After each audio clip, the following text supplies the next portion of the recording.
Listen to me. Bible कहती है एक व्यक्ति था, उसका नाम था हनोक।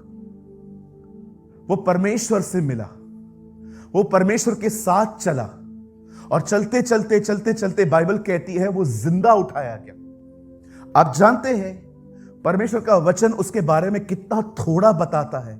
कुछ वचन उत्पत्ति में लिखे हैं और डायरेक्टली फिर लिखा है इब्रानियों में और थोड़ा सा यहूदा की किताब में। बाइबल कहती है वो प्रभु के साथ चला, बाइबल कहती है उसने विश्वास किया और बाइबल कहती है वो आदम की 7वीं पीढ़ी का है। आप जानते हैं वो जिंदा उठाया गया। परमेश्वर ने पुराने नियम में एक व्यक्ति को जिंदा उठाया और उसके बारे में गवाही दी कि ये उठाए जाने से पहले मेरे साथ चलता था, आपको बताने और मुझे बताने के लिए कि अगर तुम भी मेरे साथ चलो तुम्हारे साथ भी यही होगा, मैं तुम्हें भी उठा लूंगा।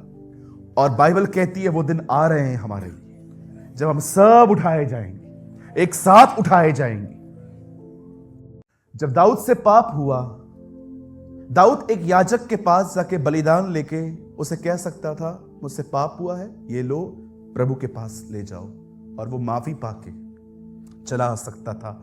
लेकिन दाऊद ने ऐसा नहीं किया। दाऊद परमेश्वर के सामने गया, वो रोया, उससे उपवास किए, उसके घुटने निर्बल हुए, उसने गहरा पश्चाताप किया और उसी पश्चाताप में वो प्रभु से कहता है, प्रभु भेड़ और बलिदान अगर तुझे पसंद होती तो मैं वो तुझे दे देता, पर मैं नहीं दूंगा क्योंकि तुझे वो पसंद नहीं है। टूटा हृदय तेरे योग्य बलिदान।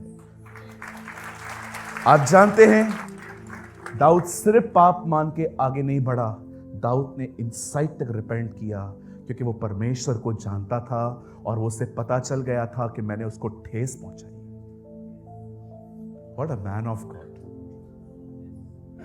आज बहुत लोग हैं अपने पाप को मान लेते हैं पर अंदर पछतावा नहीं होता। बहुत लोग सॉरी कहते हैं पर सॉरी फील नहीं करते।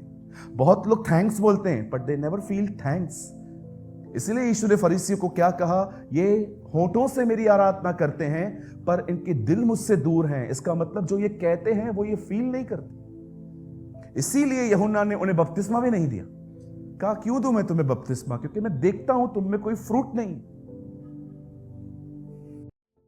बहुत सारी दुआएं, पता है क्यों जवाब नहीं आता? क्योंकि आपके मन में किसी के लिए बिटरनेस है, कड़वाहट है। लेकिन पास्टर उन्होंने हर्ट भी तो किया है ना।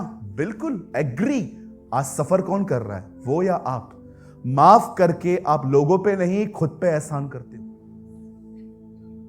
लेकिन पास्टर जी हम किसी को कैसे माफ कर सकते हैं? सबसे पहले प्रभु के पास जाइए, उसके सामने मान लीजिए मुझे हर्ट हुआ है, मेरे अंदर बिटरनेस है और मैं यीशु के नाम से इस बंदे को माफ करता हूं, करती हूं और प्रॉमिस इस बारे में मैं इसके बाद कहां पर भी बात नहीं करूंगा।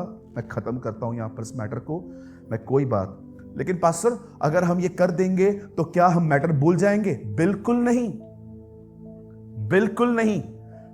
आप जब तक यीशु नहीं आता है बादलों पे, आपको हर चीज याद रहेगी। आप पढ़ के देखिए उत्पत्ति के अंदर जब यूसुफ के भाई उससे मिलने आते हैं, यूसुफ उनको कहता है मैं जानता हूं तुमने मेरे साथ क्या बुराई की है। 20 साल के बाद भी यूसुफ को याद था, लेकिन यूसुफ ने उनसे वैसा बिहेव नहीं किया जैसा उन्होंने किया था। यूसुफ ने अपना एटीट्यूड उनके प्रति चेंज किया। इसे कहते हैं सच में माफ करना। आप जानते हैं हम एक ऐसी दुनिया में रहते हैं जहां पर लोग फेमस और पॉपुलर होने के लिए क्या कुछ नहीं करते।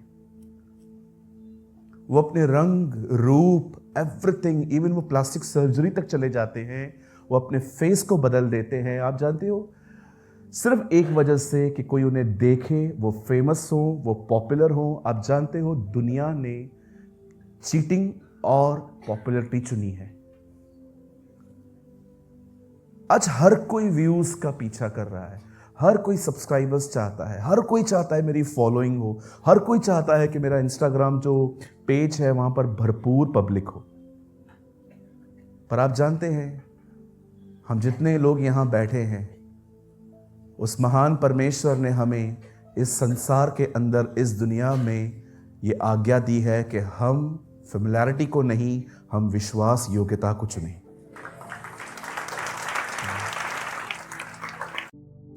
उस पे आशा रखो। और विश्वास योग्य रहो। अरे मैं आपको सच्ची कहता हूं, यहां देखिए, यहां देखिए, यहां देखिए, क्रिसमस का टाइम है ना। एक अमेजिंग बात बताऊं, 2025 साल पहले ज्योतिषी, जिनको इंग्लिश वाइस मैन कहती है, वो उसे ढूंढते ढूंढते इजराइल आए। याद रखिए, बुद्धिमान लोग 2025 साल पहले उसे ढूंढ रहे थे, आज के बुद्धिमान भी उसे ही ढूंढते हैं। हालेलुया। आज भी बुद्धिमान उसे ही ढूंढते हैं। आप जानते हैं एक विश्वास योग्य व्यक्ति की पहचान क्या होती है? परमेश्वर उसके शब्दों को कभी जमीन पे गिरने नहीं देता। एक दिन इजराइल का राजा बीमार पड़ा। उसने किसी और देवता के नबी के पास एक व्यक्ति को भेजा और रास्ते पे उसे एलिया मिल गया। एलिया ने कहा, क्यों, क्या यहोवा नहीं है कि तुम किसी और के पास जा रहे हो? जाओ, राजा को बोल दो वो मरेगा। और जब वो व्यक्ति राजा के पास जाके कहता है, नबी मिला था और वो कहता है आप मरोगे, कहता है जाओ उसको बुला के लेकर आओ। और जैसे ही 50 लोग की एक टुकड़ी जाती है वहां पर, एलिया को कहती है चल, राजा ने बुलाया है। एलिया कहता है अगर मैं प्रभु का दास हूं, तुम 50 लोगों पर उसकी आग गिरे। लिखा है 50 लोग जल के भस्म हो गए। जब ये बात राजा को पता चलती है, वो 50 और को भेजता है और कहता है जाओ उसको लेकर आओ। और इस बार भी वो जाते हैं, सेम बात कहते हैं, और एलिया भी सेम बात कहता है, अगर मैं यहोवा का भक्त हूं तो आग गिरे और तुम्हें खत्म कर दे। और आग गिरी। आप देख रहे हो, बंदे के मुंह से वर्ड निकल रहा है, परमेश्वर पूरा कर रहा है। आपने यीशु को देखा, उसने कहा पहाड़ से हट जा, पहाड़ हट जाते थे, तूफान शांत हो जाते थे, मुर्दे उठ जाते थे, इवन कई बार वो पेड़ों को सुखा दिया करता था। आप जानते हो एक विश्वास योग्य व्यक्ति के अंदर सबसे खूबसूरत बात क्या होती है? परमेश्वर उसके मुंह से निकले गए शब्दों को कभी गिरने नहीं देता। वो जो कहता है परमेश्वर उसे करता है। ये एक विश्वास योग्य व्यक्ति की पहचान है।